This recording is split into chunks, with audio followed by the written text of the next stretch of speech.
Hey folks, this is Jack Stoll of Jack Stoll Performance in Lexington, Kentucky. I'm just like a little tiny, very well equipped one-man shop. I actually just work off of my property here in Lexington.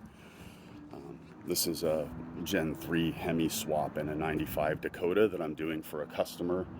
And this is my drag project for myself. So I have this spare chassis here that's like a spare chassis for my drift car.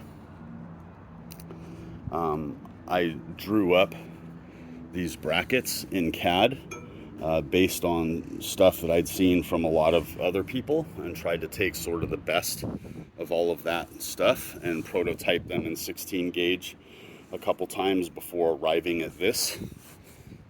This is a prototype chassis bracket here.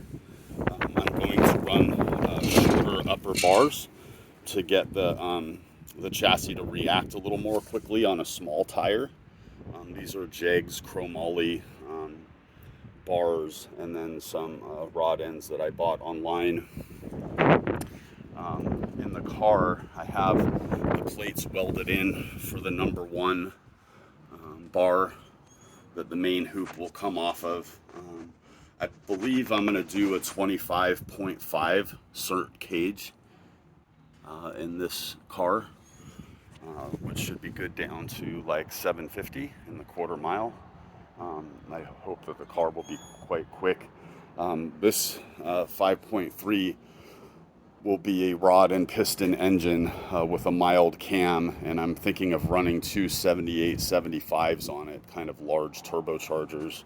I have a Turbo 400 Hydromatic sitting up at the house there, and then all of the stuff from FTI here. The cover's not FTI, but the pan. But I have like a manual reverse pattern trans brake valve body and a full like FTI DIY rebuild kit, which should be quite good. So the combination is a 9-inch Turbo 400 with a trans brake and then a turbocharged 5.3, and the car should weigh like 26 or 2,700 pounds or something like that. It should be pretty light. The cars really don't weigh that much. The cage will definitely put some weight in it. But I'm hoping to do some small tire stuff. That's a 28 by 10.5, and to get it to tuck pretty far, I just ended up cutting out the wheelhouses altogether, and basically the tire will touch, on full compression. It would come close to the parcel shelf there. So this will all be tubbed and new sheet metal put in. But I think that's about it for the car for the time being. I just kind of wanted to put up a progress report on what was happening with this. I did put a brace across the back of this. It doesn't come out to where the tubes come out, and I think if I just kind of continue it here, unless I like weld a spacer in here, I'm not sure how to brace through that out to here. Maybe I can just put a strap on it or something. But that's about that. I have to weld the ends. I have to build a jig. I turned these off on my lathe and beveled them and everything, and they fit in there quite nicely.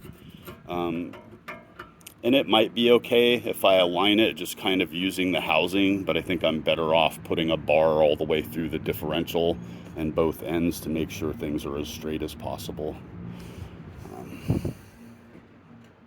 I did offset the pinion on this by about 1.5 inches. So the tunnel in this car is straight down the middle. It's not offset. So I centered the pinion basically so that the drive shaft would come straight through and I wouldn't have to remove too much material from the trans tunnel. Anyway, I hope you guys all have a wonderful week. Thank you for bearing with me on this progress report on the E30 drag car. All the best.